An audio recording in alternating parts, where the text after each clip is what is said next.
तलाक। तलाक दूंगी मगर मेरी एक शर्त है। जब मैं रात को घर पहुंचा तो मेरी पत्नी ने खाना लगाया। मैंने उसका हाथ अपने हाथों में लिया और कहा, मुझे तुमसे कुछ ज़रूरी बात कहना है। वो शांत बैठकर खाना खा रही थी। उसकी आंखों में कुछ दर्द साफ सा नज़र आ रहा था। अचानक मुझे नहीं पता कैसे कहूँ, मगर मुझे उसे बताना ही था। मैंने बड़ी शांति से कहा, मुझे तलाक चाहिए। लगा जैसे उसे मेरे शब्दों से कुछ फ़र्क नहीं पड़ा, बल्कि उसने मुझसे पूछा, क्यों तलाक चाहिए। मैंने उसके सवाल को अनसुना किया तो उसे गुस्सा आ गया।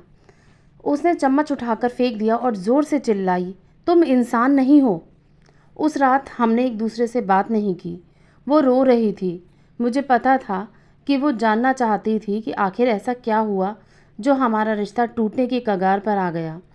पर मेरे लिए उसके सवालों का जवाब दे पाना नामुमकिन था।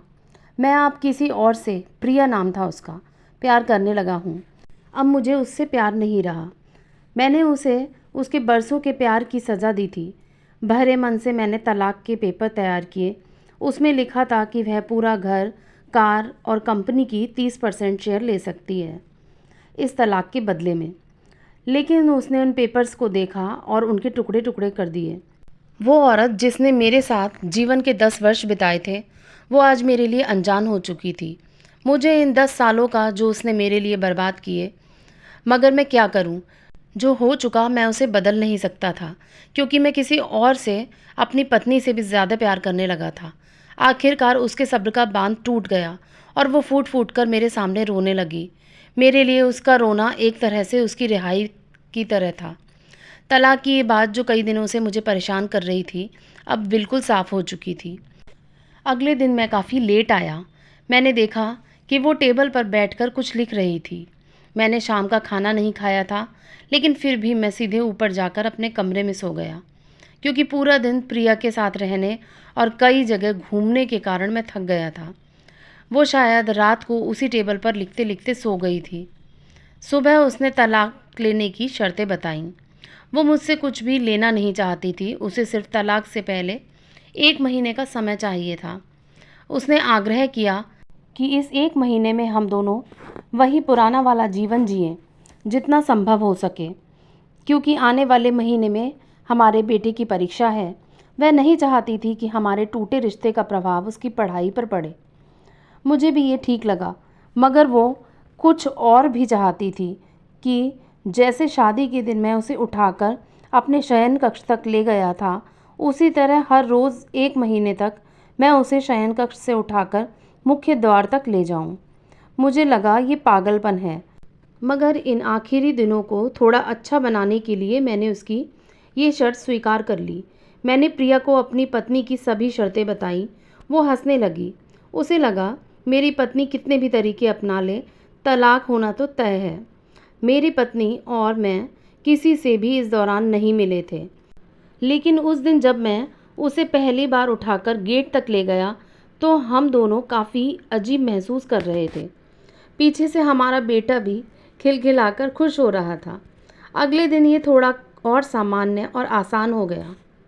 वह मेरे सीने से लगी थी और मैं उसकी खुशबू महसूस कर रहा था। ऐसा लगा जैसे कई दिनों बाद मुझे ये खुशबू मिल रही थी, या फिर कई दिनों से मैंने उसके होने को महसूस नहीं किया था।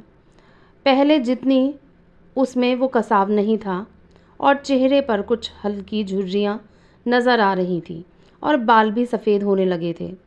ये वही औरत थी जिसने अपने जीवन के 10 साल मुझे समर्पित किए थे। चौथे दिन जब मैंने उसे उठाया तो वो पुराना रोमांच लौटने लगा। 5वें और छठे दिन वो पुराना प्यार फिर जागने लगा।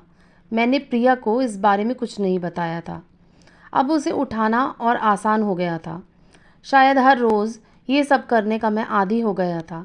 एक दिन वह अपनी पसंद की साड़ी निकाल रही थी, लेकिन कुछ खास ढूंढ नहीं पाई। उसने सांस भरते हुए कहा कि उसके सारे कपड़े बड़े पड़ने लगे हैं। तब मुझे पता चला कि वह काफ़ी दुबली हो गई है और इसीलिए मैं उसे आसानी से उठा पा रहा था। मेरे दिल को एक झटका सा लगा। उसने अपने दिल में काफ़ी सारा दर्द छुपा रखा था। पता नहीं कैसे मैं आगे बढ़ा और उसके सिर को छूकर देखा। अचानक हमारा बेटा आया और बोला कि पापा, ये तो मम्मा को उठाकर बाहर ले जाने का समय हो गया है। उसके लिए अपने पापा द्वारा मम्मा को इस तरह उठाकर ले जाते हुए देखना जीवन का एक अभिन्न हिस्सा बन गया था। मेरी बीवी ने हमारे बच्चे को बुलाया और ज़ोर से उसे अपने गले लगा लिया। मुझे लगा कहीं मैं अपना निर्णय बदल ना लूँ। मैंने अपनी पत्नी को रोज़ की तरह उठाया और बेडरूम से सिटिंग रूम होते हुए हॉल तक लाया। उसने प्यार से अपने दोनों हाथ मेरी गर्दन के आसपास रख दिए। मैंने उसे जोर से पकड़ रखा था, बिल्कुल हमारे सुहागरात की तरह। मगर उसका इतना कम वजन मुझे परेशान कर रहा था। महीने के आखिरी दिन जब मैंने उसे उठाया तो मेरे लिए एक कदम भी चल पाना मुश्किल हो रहा था। हमारा बेटा स्कूल जा चुका था। मैं अपनी कार से ऑफिस गया और कार से कूदकर बाहर आ गया, बिना कार को लॉक किए। मुझे डर था कि अब एक पल की भी देरी मेरा इरादा बदल देगी। मैं ऊपर गया। प्रिया ने दरवाज़ा खोला और मैंने उससे कहा, सॉरी प्रिया, अब मैं अपनी पत्नी से तलाक नहीं लेना चाहता। उसने मुझे देखा और मेरे सिर पर हाथ फेरकर कहा, तुम्हें बुखार तो नहीं है? मैंने उसका हाथ हटाया और कहा, सॉरी प्रिया, अब मुझे अपनी पत्नी से तलाक नहीं चाहिए।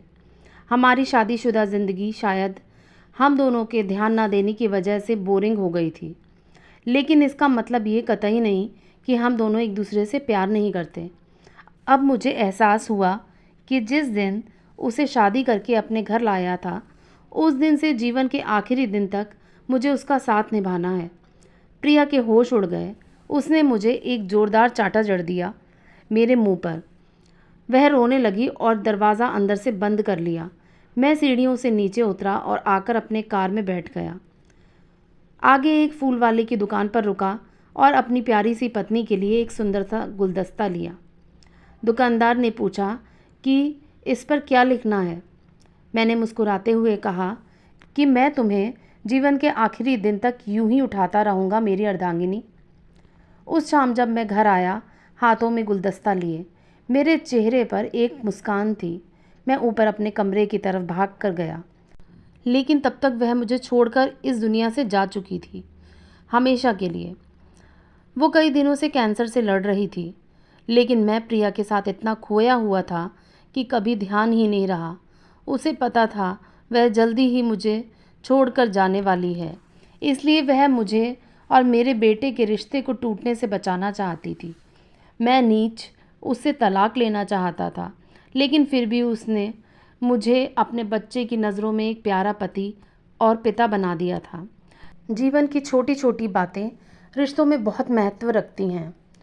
बड़ा घर, बड़ी कार और बैंक बैलेंस ये खुशियों का हिस्सा ज़रूर बन सकते हैं, मगर अपनों के बिना इनका कोई कीमत नहीं। अगर आपको मेरी कहानी पसंद आई हो तो वीडियो को लाइक एंड शेयर करें, चैनल को सब्सक्राइब करें। मिलेंगे फिर एक नई कहानी के साथ, तब तक के लिए जय माता दी।